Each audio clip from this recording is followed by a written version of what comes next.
ყველაზე მეტად რატომ მინდა იცით კიდე რომ ჩავატაროთ არ გავაცდინოთ, იმიტომ რომ ორი კვირა ისედაც გავგვისდა ჩვენ.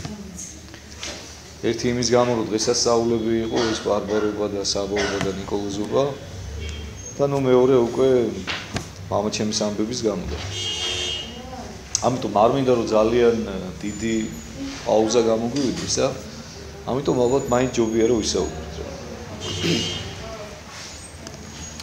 ჩვენ ვართ მისული მე-11 თავზე, მე-11 თავის 15 მუხლი წავიკითხეთ ჩვენ წინაზე. და გავაგზავნოთ მოდი მე-16 მუხლიდან გახდით.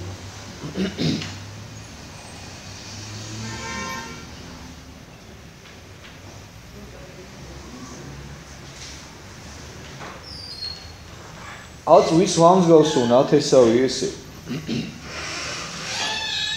რა შევადარო ეს ხალხიო რა. ვის შევადარო. მსგავსავს ყმათა რომელნის ხელით უბანთა და მოუწესეთ მოყვასთათვის და ეტყვიეთ მათ. გისტვინებდით თქვენ და არა რუკევდით, გიგოდებდით და არა იტყებდით. ანუ ადარებს ადამიანებს, ბავშვებს უფრო ისე მოზარდი ასაკის ადამიანებს ადარებს იმ ხალხს, ვინც მის გადაგებას ისმენს. რომლებიც არიან აი ჭიროულ ბავშვებს რო ვეძახით ხოლმე ჩვენ, ხო? აი რომ ვერაფრით რო ვერ ასიამოვნებთ რა. ვერც კარგი და ვერც ცუდი. მოეფერები არ უნდა შენი მოფერება. ხარ სახეს მიიღებ, არჩევნის არ მოკლედ ახლა ეს ხშირად გვემართება ხოლმე ჩვენც, ხო, მაგალითად ახლა ზრასრულ ასაკში ხარ. ბავშვის ასაკში ეს მიტევებადი ცოდვაა, იმიტომ რომ ეს ცოდვა იმდენად არც კი ითვლება, ეს ჩვენ ამას ბავშვობაში ვატარებთ, იმიტომ რომ ვიცით რომ ბავშვის ხასიათის ფორმირება ხდება იმ დროს იმ ასაკში და ეს არ არის, საშიში არ არის საგანგაშო არაფერი, მაგრამ აი როდესაც უკვე ადამიანის დასრულია და მაინც ჭირვეულია და იქ კარგი გაუკეთებთ, იქ ცუდი ინცაცხაული, ინტკივნეული მისთვის სულეთია და ვერაფრიდან ის თავის გაკვეთილს ვერ იღებს და სასარგებლოს ვერაფერს ვერ ნახულობს, ხო? ეს უკვე ძალიან მძიმე მდგომარეობაა ადამიანისათვის. ანუ ეს მეტყოლებს იმაზე, რომ იმ ადამიანს არ აქვს მაძიებლობა საკუთარ სულში, არ აქვს ძიება ჭეშმარიტებისა. და ამიტომაც არ არის გახსნილი ამისთვის, თორე ადამიანი, რომელიც გახსნილია სიმართლის მისაღებად, ის სიხარულიდანაც იღებს გაკვეთილს და მისთვის სარგებელს და სასარგებლოს და მტკივნეულიდანაც, ანუ განსასწრებიდანაც. ხო და აი ესეთები ხართ რა და ეხლა რას აგძელებს მე რომ ყურეთ, ესე იგი შედარებას აკეთებს ივანე ნათლისმცემლისას და საკუთარი თავისას მაცხოვარი რა. ამიტომ მოვიდა იოანე, არცა ჭამდა, არცა სმიდა და იტყვიან, ვითარმე ეშმაკეულარსო. იოანე მოვიდა აგერ ქადაგებდაო. არც ჭამდა და არც სვამდა, ვიცი თქვენ რომ იოანე ძალიან ასკეტური ცხოვრები ცხოვრობდა, ხო? და ძალიან მცირე საზრდელს იღებდა დღის განმავლობაში რა. ხან დღეები გადიოდა რომ საერთოდ არ იღებდა არაფერს.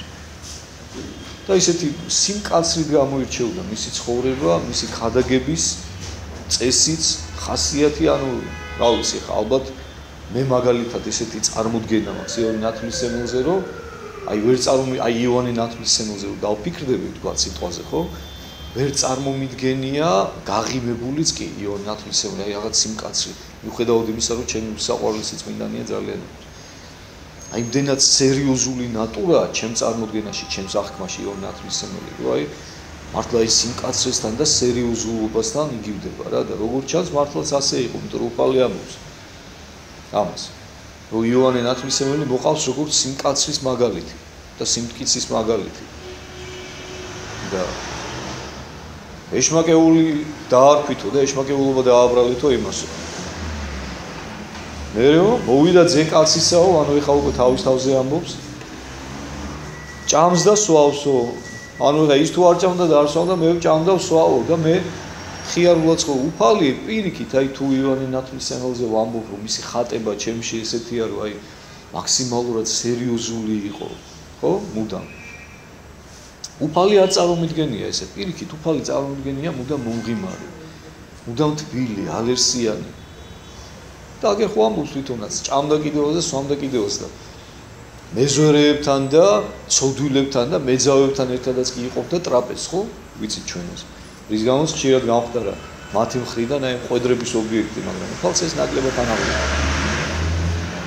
ისთვის დავარი იყო მთის წინაშე სწორის აქციელი რა, რა იყო მართალი. ის გაეკეთებინა და იმ ხალხსაც მე უხსნიდა. რომ სინამდვილეში ესეა სწორის ჯულის აღსრულება და არა ისე როგორც თქვენ დააჯერეთ თქვენს თავს, იმიტომ რომ ეს ღვთისაგან არ მოგწოდებიათ ეს სწავლება. ეს თქვენ გაწყობდა და თქვენ მოირგეთ ესე. როგორც თქვენ გინდოდა. და ეხლა მე მოვედიო და ჭამოვსვაო მხიარულად გამოვიყურებიო და ჩემზეც უიძახითო რომ აჰა კაცი ჭამელი და ღვინის მსმელიო. მეგობარი მეზვერეთა და ცოდულთაო. და გამართლდა სიმართლე სიბრძნე შვილთაგან თვისდა. ანუ მე ესე ვიქცევიო და ჩემზე იქით პირიქით იძახითო რა, რომ აიო კაციო, მეზვერეების და ცოდულების მეგობარიო. ჭამელი და ღვინისმელიო და ადრეც მოგიყევით თქვენ ეს მახსენდება ხოლმე ყოველთვის რა, რომ აი ადამიანს რომ თვითკმაყოფილ და თვითრჯულ ადამიანს რომ ვერაფერს ვერ მოაწოდებ რა ადამიანი რა. აი ბევრჯერ მინახავს ესეთი ადამიანები და დარწმუნებულია რომ თქვენ ძალიან ბევრჯერ გინახავთ ესეთები რა. უბრალოდ რა არის ის აიში რომ ჩვენს თავში ჩავიხედოთ რომ ჩვენს არ აღმოვაჩენოთ ჩვენ თავში რომ ჩვენც ეგეთები ვართ რა. აი ეს არის ცუდი თორე ხა სხვაში ადვილია დანახვა ძალიან. აი მოვლას ამბავი მახსენდება რა. ადრეც მოგიყევით მე. ვირი მოყავდა და შვილი.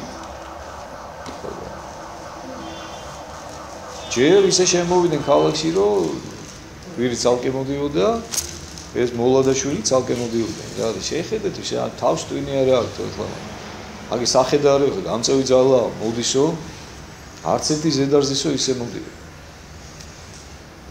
მეორე დრო შემოვიდა შვილი ეძდა და მოლა ფეხით მოყვებოდა ეხა ესე ნორმალურები არიანო ხალხმა ეს ამხელა კაცი ხა ასაკოვანეო მოლა ეს ბავშვიო ჯანმრთელიაო ფეხიციარული თავისუფლად შეუძლია ეს ბავშვი შემოუსვია ვირზე და თვითონ ფეხით მოდის. მერე გამოიარა ისე რომ თვითონ ისდა და შვილი გვერდზე მოყვებოდა. აბა ეხლა ესო კაციაო ეს მამაო და ამას გული აქვსო? რომ თვითონ შემოიზარაო და ბავშვს ამ სიცხეშიო ფეხით ატარებსო. მე ორივე დაჭდე ვირზე და ისე შემოვიდა. შეხედეთ ერთ პატარა ვირუკაზე ორი ვირი შემოიზარა.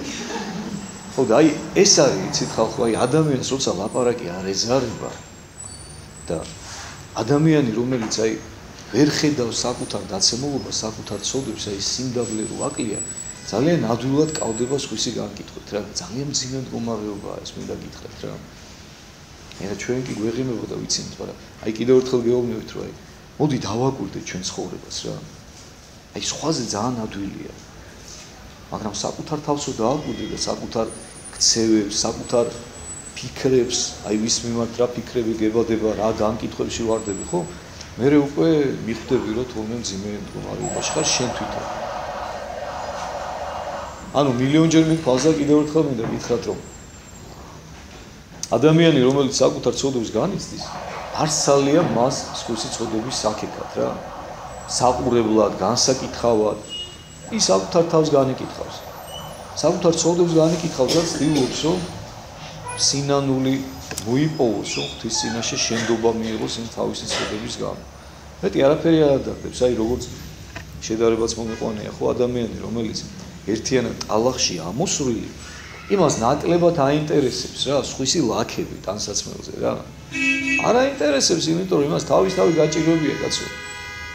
იმას ეხლა ლაქიანი თუ აცვია და ეხლა ცოტა გასრული ფეხსაცმელი თუ აქვს და თავი თუ აქვს დაუარცხნელი როგორმე მიხედავს თავის თავს და ისე მდგომარეობაშია მაინც რომ თქვა ხალხში გამოისულება რა მაგრამ თვითონ ერთიანად ტალახში ამოსული და თავის თავი ყავს მისახედი ერთი სულიად რომ მივიდე ეს გაიხადოს ეს ტანსაცმელი თავიდან ბოლომდე შეყაროს გასარეცხა თვითონაც მოწესრიგდეს იბანაოს ტატანის ამოსი ჩაიცვას და ისე გამოვიდეს ქუჩაში ხომ ასეა რა მე მაგალითად ყოფილა ის მდგომარეობაში რომ ქუჩაში ტალახში გამოპრანჭული გაუწუწივარ მანქანას ერთიანად რა და გასარეცხი გამხდარა რა და ეხლა ნამდვილად არ მაინტერესებდა იმ დროს სხვისი ჭუჭყი და სხვისი ლაქები დამიჯერეთ რა ერთი სული მქონდა რომ მისული ყავი სახში და ხო და ესე არის ადამიანის უბრალოდ რა ვიცით ჩვენ ხორცელ ჭუჭს ადულად ხედავთ ძალიან იმიტომ რომ ეს ხორცელი თვალისთვის დასანახია და ეს გვაწუხებს. გვტკივა. ნერვიულობ ამაზე რომ აი ხორცელად რაღაცა დასრულებია რა. იქ ჭუჭყიან შარვას არ ჩავიცვით, ჭუჭყიან სარუჭკას არ ჩავიცვით, რაღაცა იქ სუნი არ კონდეს, რაღაცა იქ პატარაზე მოშავებული არ იყოს, ეხსაც მას გავიპრიალებთ კარგად, იმიტომ რომ ეს ვიცით რომ ისეა საჭირო რა. რაღაცა სუნამოს ვიყურებთ რომ კარგად გამოვიყურებოდეთ და რაღაც ჭუჭყის სუნი არ ავდიოდეს, ხო? მაგრამ აი სულიერად ჩვენ ამაზე არ ვფიქრობთ. რატომ? იმიტომ რომ სულიერი არ ჩანს. და ჩვენ ძალიან ადვილად შეგვიძლია რომ შევმიღოთ აი ჩვენი სულიერი ჭუჭყი და სულიერი სიბინძური. და გვავიწყდება ჩვენ საწყლებს რომ ღმერთს რენტგენის აპარატი აქვს რა და გვხედავს ჩვენ თავიდან ბოლომდე. ჩვენ შეიძლება ადამიანს დავემალოთ და ადამიანს მოვაჩვენოთ თავი რაღაცა სხვადასხვა ნიღაბი მოვირგოთ ფანტომასები და სხვადასხვა სახით ვეჩვენოთ ადამიანებს და დავანახოთ როგორი კარგები ვართ, როგორ კარგად შეგვიძლია საუბარი, როგორი კეთილები ვართ, როგორი დიდსულოვნები ვართ, მაგრამ სინამდვილეში რა ვართ, ამას ხო ღმერთი ხედავს. ხო და ღვთის წინაშე რომ წავდგებით, ენა ჩაგვივარდება. გახსოვთ აი მე ბავშვობაში მასწავლიდან ხოლმე და ალბათ ბევრ თქვენთაგანს დედა ენაში ეწერა იაკობ გოგებაშვილის რაღაცა ციცხვი და ქოთანი რა. გახსოვთ ეს ისა? არაკივით იყო რა. რო ერთი ქოთანი რო იძახდა, თიხის ქოთანი რომ მე ოქროს ზირი მაქვს და თქვენო ყველაზე აგემატებითო რა, დანარჩენ ქოთნებს ამატებდა თავს რა. ხო და მე ციცხვი გამოჩნდა რა, ციცხვი არის ხის კოლზი, რომელთაც აი იმას ურევდნენ რა. ხო და ხმა ჩაუვარდა ამ ქოთანს, იმიტომ რომ იმ კოლზმა გადასარევად იცოდა იმის ძირზე რა ხდებოდა რა, თვითონ ურევდა იქ რა. ხო და აი ესეთ მდგომარეობაში აღმოჩნდებით ჩვენ ხალხო. აი ღვთის წინაშე რომ წავდგებით და ჩვენი სული რო გაშიშულდება და ცოდვები ვიქნებით ძალიან. ამიტომ ჯობია ნამდვილად რომ რაც დროულად გამოვხიზლდებით და რაც დროულად დავიწყებთ ზრუნვას საკუთარი სულიერი ჭუჭყის მოსაცინებლად. მით უმეტეს რომ ღმერთმა ამისათვის ყველანაირი პირობა მოგცა და ყველანაირი საშუალება დაგვიდო წინ. ჩვენ ერთადერთი გვჭირდება ის რომ თვალი გავახილოთ, მოვინდომოთ და გავიაროთ უკვე გაყვავლო და ასვალ დაგებულ გზაზე რა. და ჩვენი წილით ვირთი და ჩვენი წილით კი ვინი ვიტვირთოთ. ნუ ახლა ეგეც არ გვინდა კაცო, ახლა ჩვენ ვიმსახურებთ ამას. ჩვენი ცოდვების გამო და ჩვენ განწმენდა გვჭირდება და უნდა ვიტვირთოთ, აუცილებელია.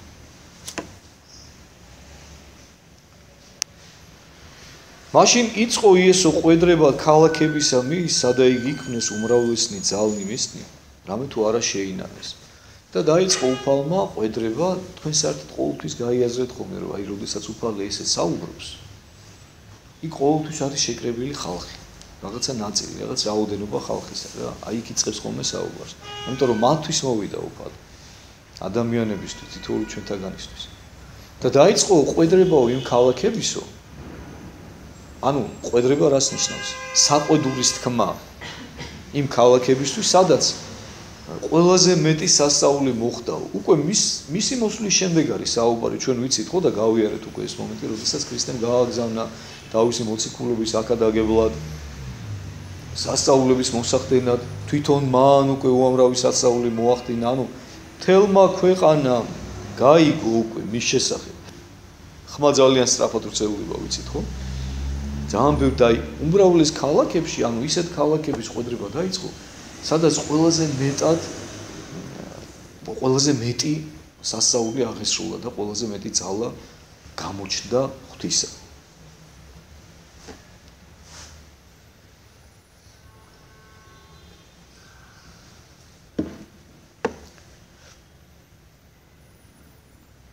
ვაიშენდა ქორაზინ და ვაიშენდა ბეცაიდა. რამე თუ ტვიროს, თუმცა და სიდონს იქმნეს ძალნი, რომელნი იქმნეს თქვენ შორის, მაშინვე სამემცა ძალზითა ნაცარსაზე და მსხდომარეთა შეინანეს.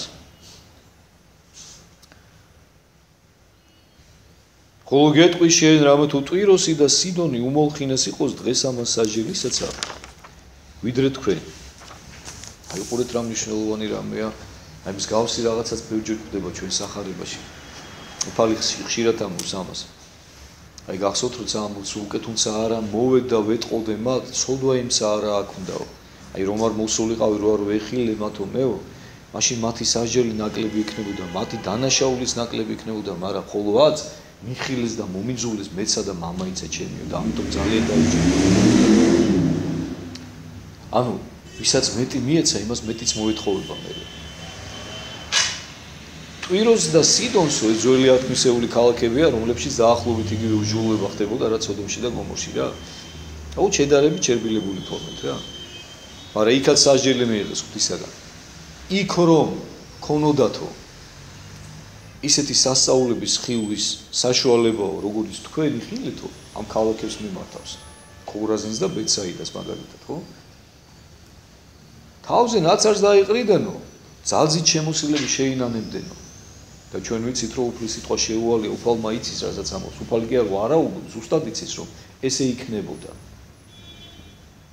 და ამიტომ იცოდეთ რომ დღეს ამ სასჯელისასაო ანუ როდესაც უფალი განსჯათ მოვა მთელი კაცობრიობის ხო დღეს ამ სასჯელისასა ტვიროსი და სიდონი უმოლხინეს იყოს ვიდრე ქალაქების ანუ ტვიროსი და სიდონიო გაცილებით ნაკლებად დაიჯება სასჯელის დღესო ვიდრე თქვენო იმიტომ რომ თქვენო მე მიხილეთ და მე უარ მყავით მე არ მიმიღეთ თქვენი ხსნელი და ღმერთი ამიტომ თქვენ მეტად დაიჯებით ხოლო შენ კაპერნაუმ ნუ ცამდე ამაღლდები არამედ ჯოჯოხეთამდე შტახდე აი ბეცაიდა ახსენა ჯერ ხო ბეცაიდიდან 4 მოციქული იყო ქრისტესი ანუ ამით თან თითქოს ეუბნება უფალი რა რომ ქალაქი და შენი წარმოშობა კი არ განაპირობებს იმას როგორი იქნები ღვთის წინაშე არამედ შენი არჩევანი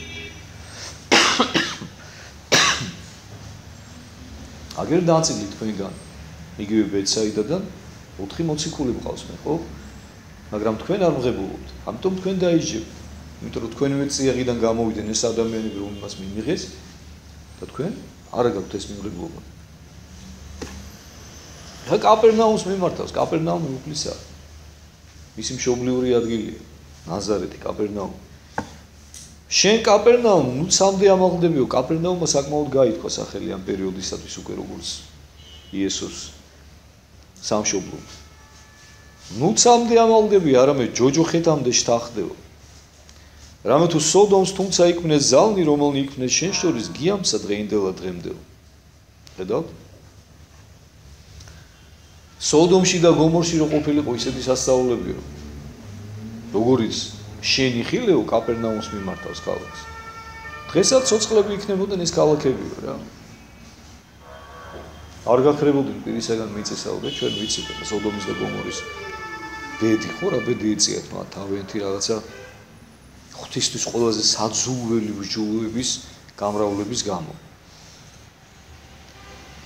და აი ისინი ხო ისეთი საზღრები იყვნენო და ხო ისეთი საძაგილი იყო ღვთის წინაშეო მათი ცოდვაო რომ ღმერთმა გოგირდის წვიმით მოწვა და ცეცხლის წვიმით ხო მთელი ქალაქები და ჩვენ ვიცით რომ დღემდე ამ ქალაქების ადგილზე მკვდარი ზღვა არის რომელშიც სიცოცხლე არ არის საერთოდ ნიშნად იმისა რომ ნიშნად უფლის უდიდესი სიძულვილისა და მიუღებლობისა აი მცოდვების მიმართ რომლის გამოც დაიმსახურეს ამ ქალაქებთან ეს სასჯელი მიუხედავად იმისაო რომ აი რაღაც საშინელი ცოდვით იყვნენ დაკავებული ამ ცოდვის გამო საშინელი სასჯელიც მიიღესო მათ მიუხედავად ამისაო იცოდეო კაპერნაუმს მიმართავ შენ უფრო მეტად დაიჯებიო იმიტომ რომ მათო ისევ იგივეს ამბობს მათ რომ ქონოდათ ბედნიერება ეხილათ ის რაც შენი ხილეო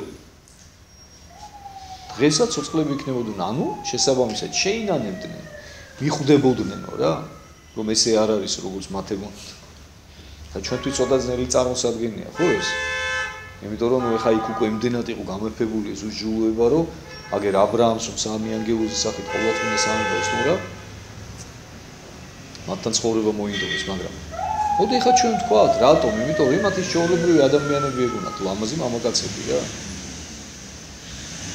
და იქ რომ ისეთი სასწაულები მოხდარიყო ჩემს მიერ რომ განკაცებული ღმერთის მიერ რომელიც თქვენი ხილეთო კაპერნაუმს მიმართავს ისინი შეინანებდნენ და მიხვდებოდნენ თავიანთი უჯულებას და კიდევ ერთხელ გეუბნები ეს ჩვენთვის წარმოუდგენელია, მაგრამ უფალმა იცის რაზეც საუბრობს.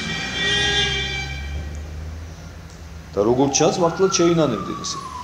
ამიტომ კაპერნაუმს აფრთხილებს რა. რომ შენ ნუ გაამაყდები, ნუ გაამპარტავდები. თორე შენ უარესი დაგემართება და მოგვიანებით ემართებათ კიდევაც, ხო? და რის გამო? იმის გამო, რომ მათთვის განკაცებული, მათ სახსნელად მოსული მესია ვერ მიიღეს და ჯვარზე გააკრეს. განიკითხავდნენ მას, გმობდნენ მას, უარყოფდნენ. ბელზებულს ეძახდნენ, მისი ძალით მოქმედებს ვამბობდნენ.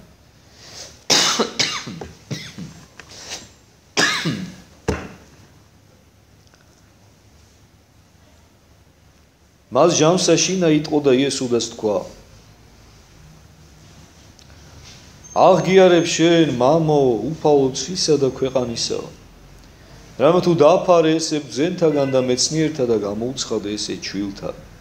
ჰე, მამო, რამე თუ ესეც ათნო იყო შენ წინაში.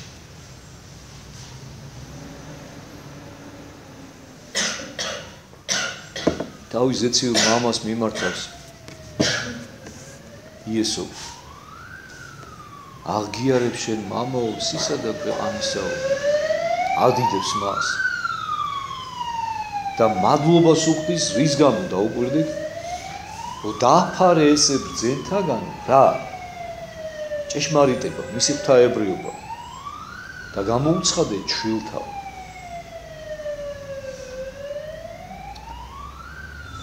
სხვაგან ამბობს პავლე მოციქული, რომ როდესაცო დაინახა უფალმაო, რომ ქადაგებითა სიბრძნისათაო, სოფელმა თავისი სიბრძნით ვერ მიიღო ღვთაებრივი სიბრძნეო, ჯერ იჩინა ქადაგებითა სისულელისათაო ცხოვრება ის ოფლისაო.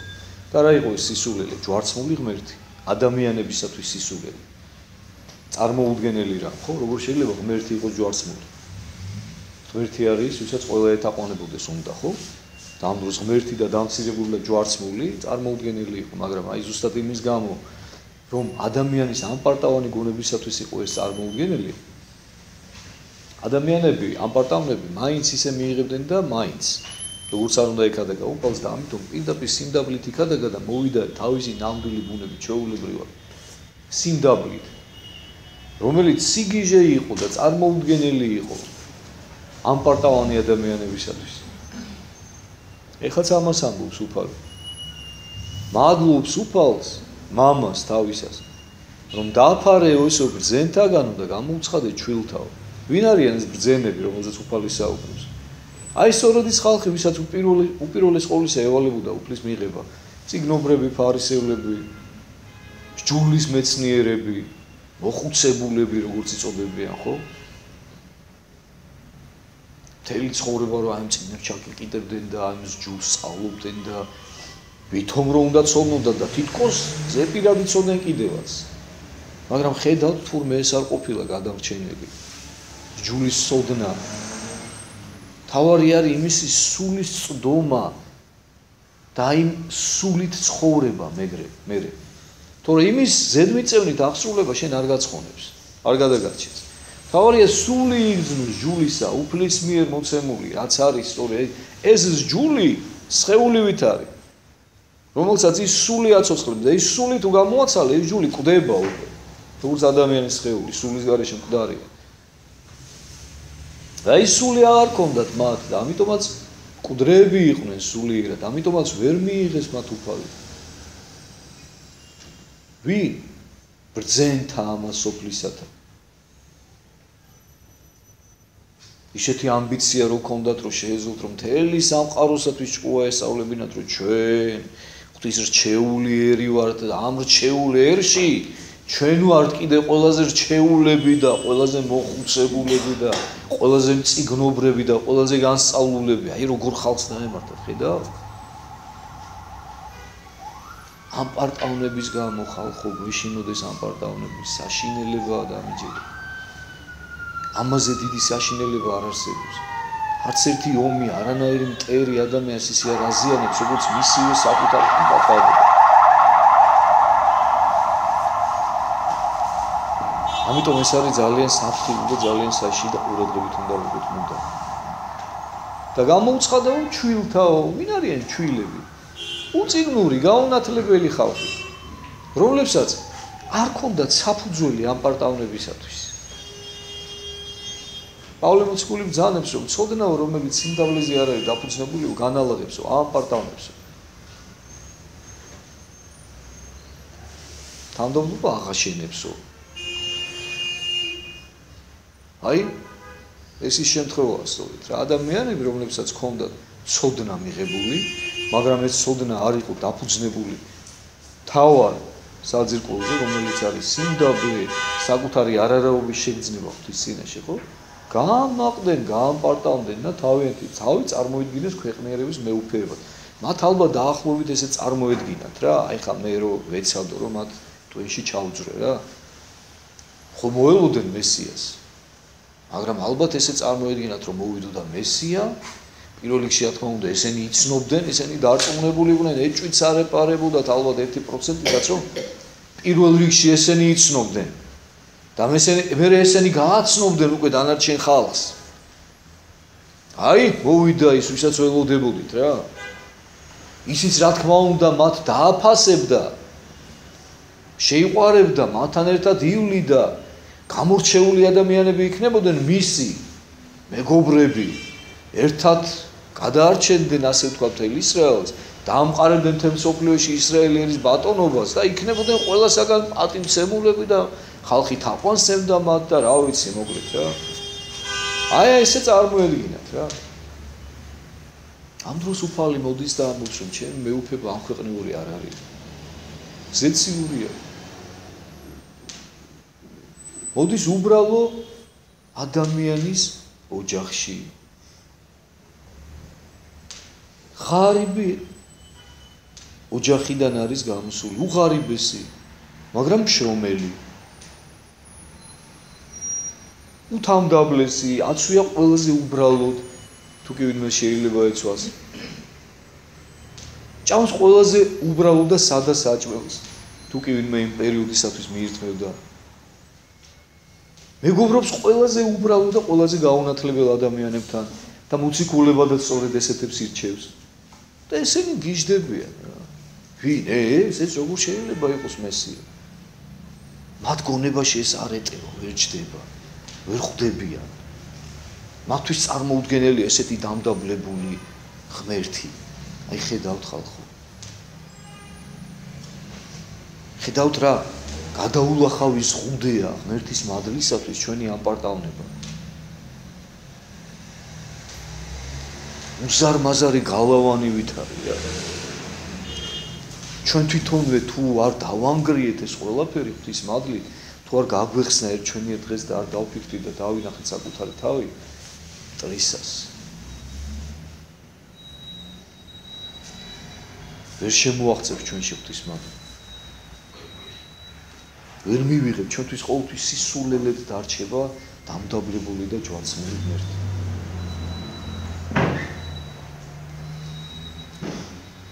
და იმ ჩვილებმა, იმ გაუნათლებლებმა, იმ უბრალო ადამიანებმა, რომლებსაც ბუნებითად ჰქონდათ ეს უბრალოება, მათ ისიც უწყობდათ ხელს, რომ არ იყვნენ თქვა წარჩინებული ოჯახის შვილები, აქედან გამომდინარე არ ჰქონდათ საშუალება, რომ თქვა ყოფილიყვნენ განსწავლულები. და შესაბამისად, ხო გეუბნებით, ეს მათი ძალიან დიდი დამსახურებაც კი არ იყო, აი, იმის დამსახურება იყო უფრო, რომ ბუნებითად ესეთ პირობებში გაიზარდნენ და ბუნებითად ჰქონდათ ეს დამდაბლება, სიმდაბლე, დამდაბლებულ და დაჩაგრულ მდგომარეობაში იმყოფებოდნენ და მათთვის გაცილებით იოლი აღმოჩნდა ქრისტეს სიმდაბლის დანახვა, ღვთაებრივი სიმდაბლის დანახვა და მიღება. და მადლობს იესო მამას ამის გულისათვის, რატომ? იმიტომ რომ ამით მოხდა მხილება მათი ამ პარტავნებისა. ნიშანს კი არ მოუგებს მათ, მე არ მინდა რომ არასოდეს ისე გაიგოთ თქვენ, რომ უფალს არ უყვარდა ან არ უყვარს დღეს ის მწიგნობრების, ფარისევლების, სადუკევლების და ასე შემდეგ, რომელთაც ამხელდა მუდამ მთელი ცხოვრების განმავლობაში არა ჩემო უფალსებო, უფალი ჩვენნაირი არ არის, უფალს ერთნაირად უყვარს ყველა. ის სოდვილები განსაკუთრებულად უყვარდა და ის ამპარტავნები, მაგრამ ასიზა ვერ მიიღეს მათ და დღემდე უყვარს. დღემდე ცდილობს მათ გადარჩენას.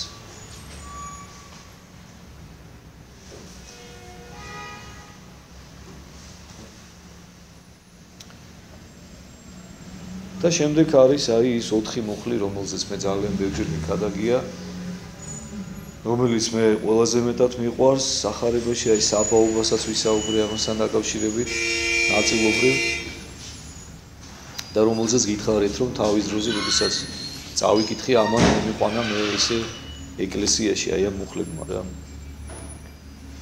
ყოველივე მომეცა მე მამისა ჩემისა მიერ და არავინ იცის ზე, გარნა მამამან. არცა მამაი ვინ იცის გარნა ძემან და რომლისა უნდეს ზესა გამოცხადებს. უყურეთ მნიშვნელოვანი მომენტია. უფალი ბრძანებს. ყოველივე მომეცა მე მამისა ჩემისა მიერ. ანუ მათ იციან რომ მამა ვინ არის, ხა ყველა კარგად ხვდება ვინც უფალს უსმენს რომ უფალი იესო ღმერთს ესაუბრობს შემოქმედზე. და მას მამას უწოდებს. ამიტომაც არის რომ გახსოვთ ალბათ მე ხო რომ ქვით ჩაკოლოსაც კი რო უპირებენ რომ მამათ რომ მოიხსენიებს უფალს. ყოველივე მომეცაო მე მამისა ჩემი. არა რაღაცა ნაწილი კი არა მაქვს მე მოცემული. როგორც თქვა ძეს, რომელიც ჯერ გამოუცდელია და თქვა ხვალდაზე, როდესაც რაღაცა გამოსtildeებას მივიღებ, რომ მე მივიღებ, არა. ყოველივე მომეცა მე მამისა ჩემისა მიერ. ანუ რაც მამისა ის ჩემისა. ამაზე მე როდესაც ჩვენ თავის დროზე მივალთ იოანეს სახარებაზე, სადაც დაახლოებით მე-14-დან მე-17 თავის ჩათვლით არის სამდელთავრო ლოცვა ეწოდება უფლისა, ის არის უნიშნული, ის არის უკვე რაღაცა ისეთი ავიცი რა.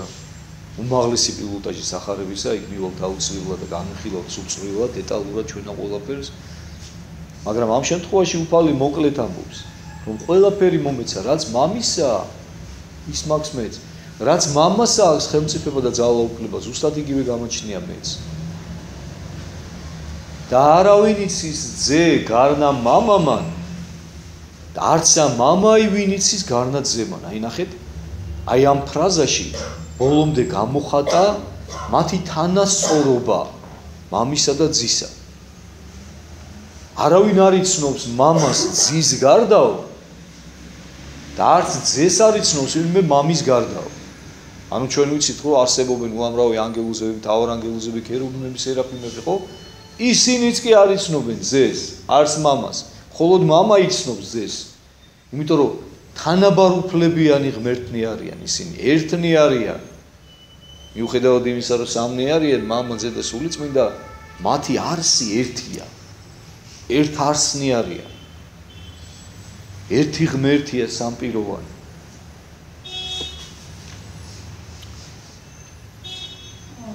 და ბატონო როგორც ზანეთი ესა როდის მამა მარიცის ვინ არის ძე და ძე მარიცის ვინ არის მამა. არა ჩემო კარგო ვერ გაიგე პირიქით. მამა მიცის მხოლოდ სინამდვილეში ვინ არის ძე ბოლომდე მთელი არსებით და ძე მიცის ვინ არის მამა ბოლომდე. და ამატებს კიდევ და რომელსა უნდეს ძესა გამოცხადებისო. ანუ და კიდევ იმ ადამიანებმა იციანო ვისაც ძე გამოუცხადებსო. ანუ აქ უკვე ძეზე საკუთარ თავზე აკეთებს აქცენტს უფალი, იმიტომ რომ სწორედ ძე განკაცდა. ძე მოვიდა ადამიანებთან, ძემ შეიმოსა ადამიანური ბუნება და ძესა აქვს ეს ხელმწიფება მიცემული მამისაგან, რომ გამოუცხადოს სოდნა ღვთაების შესახებ ადამიანებს. და ვისაც ძე გამოუცხადებს, მას ეცოდინება მამის შესახებაც და ძის შესახებაცო. ამიტომაც არის რომ ჩვენ ბევრჯერ გვიქონს რომ ჩვენ მხოლოდ და მხოლოდ ის ვიცით ღმერთის შესახებ, რაც თვითონ უფალმა ინება რომ გამოეცხადებინა ჩვენთვის და გწოდნოთ. მხოლოდ და მხოლოდ ეს ვიცით. მოვედით ჩემ და ყოველნი მაშრალნი და ტვირთ მძიმენი და მე განგისვენო თქვენ. ყველა ადამიანი განურჩეულად იმისა არის ეკლესიური თუ არ არის ეკლესიური, არის ქრისტიანი თუ მუსულმანი თუ ბუდისტი თუ ათეისტი თუ ანარქისტი, ნებისმიერი ადამიანი ამ ცხოვრებაში თავის წილ ტკივილს ნახულობს. თავისი წილი ტვირთი აქვს, თავისი წილი სიმძიმე აქვს მას ამ ცხოვრებაში. ყველა დაღლილია ცხოვრებით. რამდენჯერ გაგიგიათ ხო ადამიანებისაგან რომ აი განსაკუთრებით ასაკოვან ადამიანებმა იციან ხოლმე რა რომ ტანჯვისათვის ყოფილა შექმნილი ადამიანი და წვალებისათვის გაუჩენი ვარ ღმერთს და ლეხი კაცისთვის არც ერთი მთავრობა არ არის და ასე შემდეგ მოგისმენიათ ხო მსგავსი ფრაზები თქვენ ხო? აი იცოდეთ ხალხო ყველა ჩვენი ტკივილით დავდივართ ამ ქვეყანაზე ყველას გვაწუხებს რაღაცა ყველა შვებას ვეძებთ ყველა განსვენებას ვეძებთ ყველა სიმშვიდეს ვეძებთ ნეტარებას სიმყუდროვეს სითბოს ალერს მზრუნველობას აი ამას ვეძებთ ყველანი ხო დაღლილები ვართ ყველანი აი გადის დრო ხო აი ბავშვი იბადება ხო ბავშვის ცხოვრება შედარებით უდარდელია ხა დღეს სამწუხაროდ ხა დღევანდელ გაუკმარტებულ ოჯახებში ბავშვები ძალიან ხშირად სხვადასხვანაირი ძალადობის ქვეყნი არიან მაგრამ მაინც ასე თუ ისე პირობითად მაინც ითვლება რომ ბავშვობა რაღაცა უდარდელი ხანაა ადამიანისა ხო როდესაც მას არ აწევს საზრუნავი თქვა ოჯახის რჩენისა კისერზე ფულის შეუნისა საჭმლის მოტანისა ჭამთელობაზე ზრუნვისა და პირიქით მასზე ზრუნავენ ხო? მასზე ასაკით უფროსი მშობლები, ადამიანები. შემდეგ ნელ-ნელა არა და ბავშვს ეჩქარება, როდის გაიზრდება. ერთ სულიად რო დიდი გახდეს. იმიტომ რომ მას ეს ყველაფერი ადვილად წარმოუდგენია, ლამაზად წარმოუდგენია, იზრდება, მერე ნელ-ნელა სკოლაში შედის. ის სკოლა ეხლა რო უხარო და მაინცა და მაინც ისეთი სასიხარულოც არ აღმოჩნდება, იმიტომ რომ მერე უკვე გაკვეთილებს ავალებენ ის გაკვეთილები შრომასთან არის უკვე დაკავშირებული, იმიტომ რომ იმას უთამაში უნდა, იძულებული რომ დაჯდეს და იმედს ადინოს.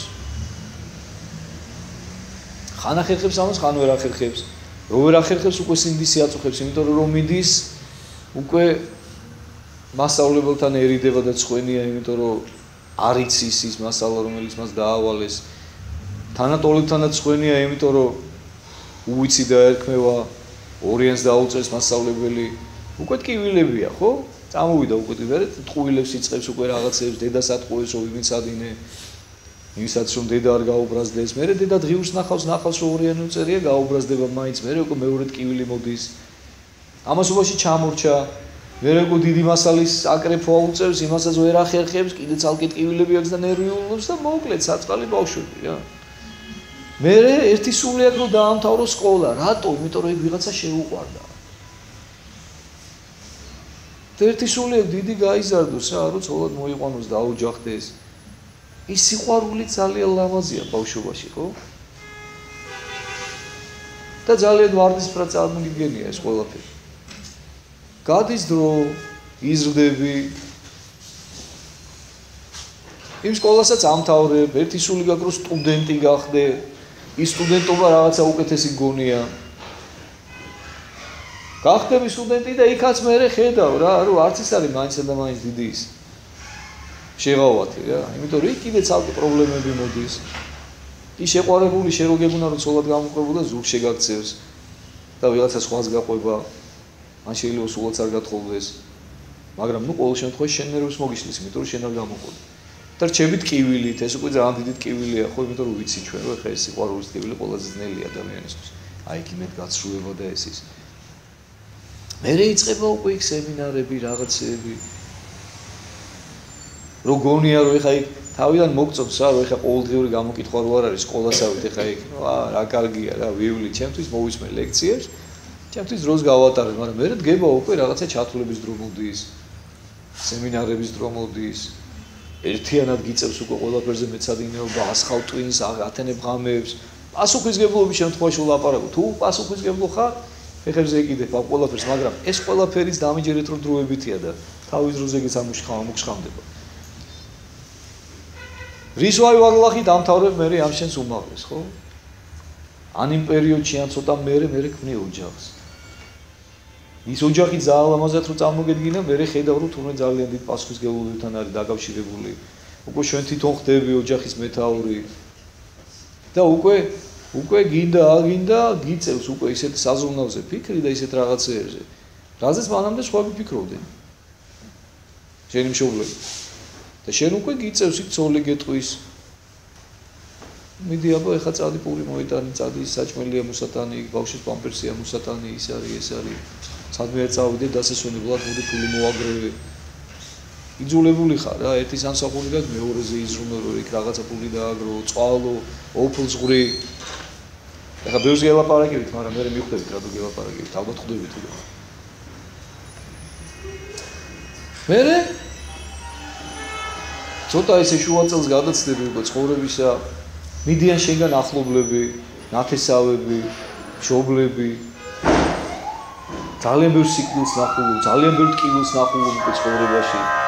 და ტკივა შენ ეს ყველაფერი, ძალიან განიცდი. ხვდები ნელ-ნელა რომ თურმე ბავშვობაში რა წარმოგედგინა, ეს ყველაფერი მთლად ესეთი ფერადოვანი არ არის რა.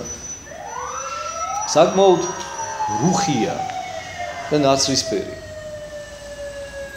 ის ოჯახიც რომ წარმოგედგინა რომ სიტყვა და სიყვარული გექნებოდა სულ აღმოჩნდება რომ თურმე შენი მეუღლე მაინცსა და მაინც ისეთი ხასიათის არ აღმოჩნდა შე რომ გინდოდა და შე რომ წარმოგედგინა და უფრო მეტიც დარწმუნებულიც კი რო იყავი. აღმოჩნდება რომ თურმე სულ სხვა რამე იმალებოდა.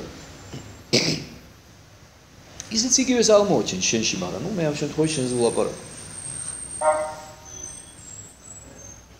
პრობლემები, კონფლიქტები, უთანხმოებები, ფიქრი იმაზე რომ რაღაცა ნაადრევად მომივიდა დაოჯახება, ეს ის არ ყოფილა ვისანაც მე მინდოდა ოჯახის შექმნა.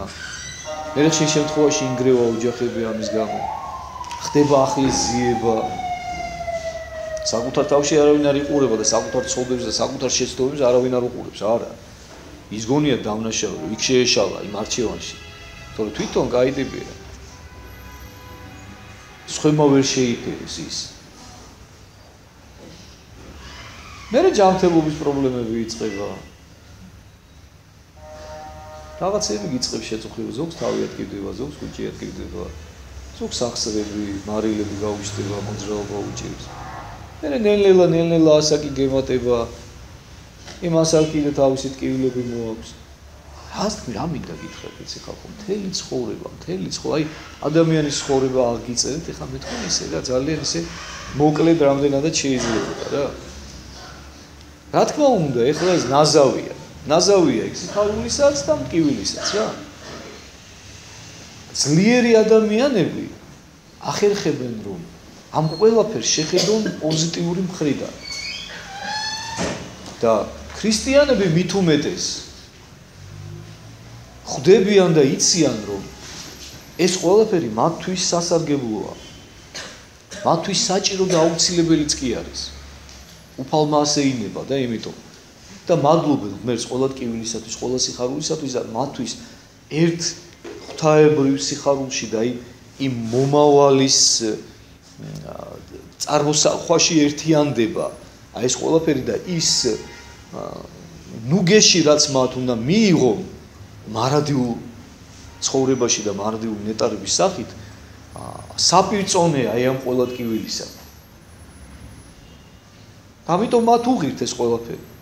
და საბოლოო ჯამში ეს ყველაფერი აი ამ სიხარულში ერთიანდება, მაგრამ ვინც ვერ არის ესე და რამდენია ესეთი უმრავლესობა 99%?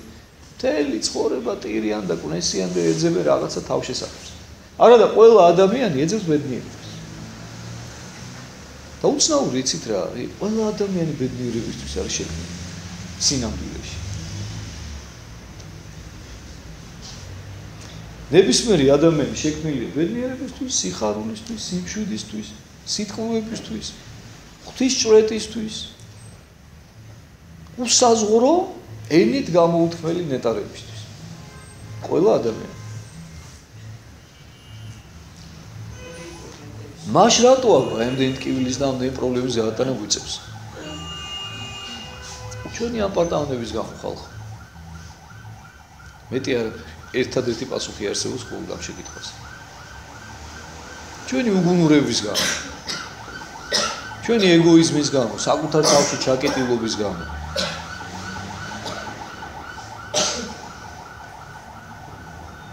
საკუთარ თავზე შეყვარებულობის გამო. ამის გამო გვემართება მე ყველაფერი რაც გვემართება ცუდი. დაუფალი ყველას მოგმართავს, ყველას, თითოეულ ჩვენთანაც. მოვედითო ჩემთანო, თქვენ საწყლებო, თქვენ ტვირთმზიმეებო, დამაშვრალებო, მაშვრალი დაღლილს ნიშნავს, დაქანცულს. მე გიშველითო, მე განგისვენებთო. აი ხო იცის უფალმა რომ თითოეული ჩვენთაგანი აი ამ განსვენებას ვეძებთ და მოველით, ხო? გინდათო, მოდითო, ჩემთან მოდითო, აქეთ-იქით ნუ დაეხეტებითო. ნუ დაბოდიალობთო, გზადაკარგული ცხოვრებივით, ჩემთან მოდითო, მე ვარო წყემსი კეთილი. და მე განგისვენებთ თქვენ. მე ვარ ის ნავსადგური, მე ვარ ის თავშესაფარი, რომელსაც თქვენ ეძებთ და არ იცით. მიმართავს ყველას განურჩევა. იმიტომ რომ იცით რომ უფალი ყველასთვის მოვიდა, არა მხოლოდ იუდეველებისათვის. მთელი სამყაროსათვის. ჩემთან მოდით, მე განგისვენებთ. მე გიშველით თქვენ. ჩემთან პოევთ თქვენ იმ ნუგეშს, იმ სიხარულს, იმ სიმშვიდეს, იმ სიყვარულს, იმ სრულყოფილებას, იმ ნეტარებას, იმ ბედნიერებას, რასაც თქვენ ეძახით, რასაც ეძებთ. ჩემთან მოდით. შემდეგ აგრძელებს. აღიღეთ უღელი ჩემი თქვენზე და აი ისედაც ხო 1000 უღლით ახლა დაკავებული ხო? ხარაში ყოფთ თავს, ხარაში ყოფთ თავს. მოდი ახლა სადეთ და ჩემი უღელი იყირდეთ თქვენს ქედზე. ჩემი უღელი სხვანაირია. შემდეგ ამბობს უფალი, ანუ თვითონ ამ სიტყვა უღელმა არ შეგაშინოთო გვეუბნება. აღიღეთ უღელი ჩემი თქვენზე და ისწავლეთ ჩემგან. უყურე, ისწავლეთო რომ შვიდ ვარ და დაბალ გულით. ანუ ვარ ისეთი, როგორიც თქვენს გინდათ რომ იყოთ, მაგრამ ვერ ახართ. შვიდი და დაბალი. აი გარანტი ჩვენი ბედნიერებისა. გვინდა ვიყოთ ბედნიერები? ვისწავლოთ სიმშვიდე და სიმდაბლე. და პოვოთ განსვენება სულთა თქვენ. აი თუ კი ისწავლით ჩემგან სიმშვიდეს და სიმდაბლეს და სიმშვიდით და სიმდაბლით იტვირთავთ ჩემს უღელს თქვენს კისერზე, ხო? პოვებთ განსვენებას სულთა თქვენთაო. ანუ იმას, რასაც ეძებთ. აი ნავსადგურს, სადაც მიხვალთ დაღლილები, დამაშვრალები და მოგივლიან, მოგასვენებენ, გიპატრონებენ, დაგაყურებენ და იქნები უკვე მარადიულ სიმშვიდეში და ნეტარებაში. და გვანუგეშებს და გვამშვიდებს შემდეგ და გვეუბნება რამე თუ უღელი ჩემი ტკბილას და ტვირთი ჩემი სუბუქას. უღელს კი ვეძახი მე, მაგრამ ტკბილია და სუბუქია ეს ტვირთი და ეს უღელი. ამიტომ ნუ შეგეშინდებათ. მოდი ესეც თქვა, რა შემთხვევაშია ტკბილი და რა შემთხვევაშია სუბუქი. კიდევ და კიდევ გეტყვით, მხოლოდ და მხოლოდ იმ შემთხვევაში თუ კი ჩვენ ვეცდებით რომ უფალს მივემსგავსოთ და იმ თვისებებით აღჭურვილებმა ვიტვირთოთ ეს უღელი, როგორცაც გვეუბნება უფალი რომ მე ესეთი ვარ, შვიდი და დაბალი გულით. ამაზეც ბევრჯერ ვისაუბრია მე თქვენთან რა, აი წარმოვიდგინეთ ხალხო. ღმერთი განკაცებული ძე ღვთისა გვეუბნება. აი ამაზე ძალიან ბევრჯერ გეტყვით ხოლმე კიდევ რა და მე საკუთარ თავს ვეუბნებ უპირველეს ყოვლისა. და ვცდილობ რომ აი ჩემი ამ პარტავნება დავთხოვნო ხოლმე ამეთი რა. და ჩემი თავი შევარცხვნო რა. ღმერთი გვეუბნება რომ შვიდი ვარო და დაბალი ვარო გულითო და თავისი სიმდაბლე მან მთელი თავისი ცხოვრებით გვაჩვენა. ხელის გულზე დაგვიდო წარმოგვიჩინა. ვინა ვართ ჩვენ, აი მიწა, თიხა. აგერ იცით ხო ყველა რომ სულ ახლახანს რაღაც 3 დღის წინ ჩემი мама მივაბარე მიწას, ხო და ჩემი თვალი დავწუნდი კიდევ ერთხელ ამ ყველაფერს. რა არიცით საკუთარი მშობელი მაინც სხვა არის და ის საკუთარი რა. მიუხედავად იმისა რომ 1000 სიკვდილს ხედავ, ხო? აი რაღაც საკუთარს რომ უყურებ, მაინც აი ყველაზე ორგანულად შემოდის რა ეს ყველაფერი შენში რა. და განვიცადე რა, რომ აი ეს სხეული, რომლის ორგანული ნაწილიც მე ვიყავი და ვარ დღესაც, ხო? თავიდან ბოლომდე მისი სისხლი და ხორცი ვიყავი თავიდან ბოლომდე, ხო? ჩემს თვალწინა ეს ჩემი სისხლი და ხორცი მომწყდა, დატოვა იმ მაცოცხლებელმა სულმა და ჩემს თვალწინ დაიწყო მიწად გადაქცევა, ხალხო. საკუთარმა мама. და დღეს ერევა უკვე მიწას, მივაბარეთ მიწას. 80 წლის ხდებოდა, მერთმა გაანათლუσα. რამდენი ამბიცია ქონდა მას ცხოვრების განმავლობაში? რამდენჯერ ეგონა რომ არ იქა და მე ვარ და ჩემი ნაბოდიო. და ესე არა ვართ ყველანი ჩვენ? და ამ დროს ერთადერთი რამე გვევალება რომ ღმერთი გამჭვირთოთ, ღმერთი შევიმეცნოთ და სიმდაბლე ვისწავლოთ, თამდაბლობა ხალხო. მიწა ხარ, თიხა ხარ, ჭიების და მატლების საჭმელი ხარ. რას ამპარტავნო? რას? რატომ წარმოგიდგენია შენი თავი რაღაცა? რამდენი წელი უნდა იცხოვრო განა ამ ქვეყანაზე? აი რამდენი წელი უნდა იცხოვრო? 100, 200? აგერ ჩემი ხელით უვლიდი მამას, არავის არ ვაკარებდი სპეციალურად, იმიტომ რომ აი მინდოდა რომ მე მეთვირთა რა თავიდან ბოლომდე რა. და მე ეს მიხარობდა, სიამოვნებდა ძალიან. და აი როგორ იყო იცით ჩემთვის? აი ჩემი შვილივით იყო რა. პატარა ბავშვივით იყო. მანამდეც სანამ დაემართებოდა ეს ბოლო დღეებამდე. ეს მიმურჩილებოდა ხოლმე პატარა ბავშვი. მე ხო ხედავდი რა პატარა იყო. მიუხედავად იმისა რომ 80 წლისა იყო. აი 80 წელს გადაცილებული და 80 წელს მიტანებული მრევლი გვაქვს ჩვენ. დამიჯერეთ ხალხო, მე მათ აღსარებას ვისმენ. პატარა ბავშვები ვით არიან ჩვეულებრივად. იმიტომ რომ სულს ასაკი არ გააჩნია. სული ზედროულია, მარადიულია. ეს ხეული კიდევ ბერდება, უძლურდება, გაგძნობინებს რომ მიწისკენ მიდის იქით. ეხლა მაინც დაფიქრდიო შენ თავზე და შენ ცხოვრებაზეო. აი ესეთი უგუნურებით გამოვირჩევით სამწუხაროდ რა. და იმისათვის რომ ვიყოთ ბედნიერები, იმისათვის რომ ვიყოთ გახარებულები, იმისათვის რომ მივაღწიოთ იმ სიმშვიდეს და ნეტარებას, რომელსაც შინაგანად ყველანი ვესწრაფვით, მაგრამ სამწუხაროდ მისამართი არ ვიცით და ესე უმისამართო დავეხეთებით, უფალი გვაძლევს მისამართს და გვეუბნება ჩემთან მოდი, ჩემთან. ნუ წახვალ მურსად, აგერვა, მოვედი, გამკაცდი, ვიქადაგე, ახსარებ, ქადაგება დაგიტოვე, სახარება დაგიტოვე, სული წმინდა მოგივლინე, ეკლესია დაგიფუძნე. შენ მოდი, მეტი არაფერი არ გინდა და გამოიჩინე შენი მონდომება. და იპოვი იმ ნავსაყუდელს და იმ სიმშვიდეს და იმ ბედნიერებას, რომელსაც მთელი შენი ცხოვრება ეძებ და არ იცი სად ეძებო და ვისთან ეძებო. ამით დასრულდა მე-11 თავი და შემდეგ მოსვლაზე, ანუ შემდეგი მოსვლა გვიწევს ჩვენ რა რიცხვში, ხა მოდი ისე ვთქვათ, რომ გამოგდის თუ არ გამოგდის. დღეს არის 30, ხო? ესე იგი შემდეგი სამშაბათი რა უწევს?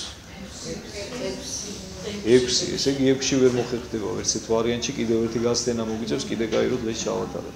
იმიტომ რომ 6-ში საღამოს უკვე ღამისთევა გვექნება და მანამდე ცოტა უნდა დავიშვენოთ, რომ მოვიდეთ და ამას. ასე რომ 6-ის შემდეგ უკვე მოგვიწევს უკვე 13-ში, ხო? ანუ აი 13-ში გვექნება უკვე შემდეგი საუბარი, შემდეგი ქადაგება. აბა დიდი მადლობა და ერთი შეგეწიო და ღმერთმა გადახარდა.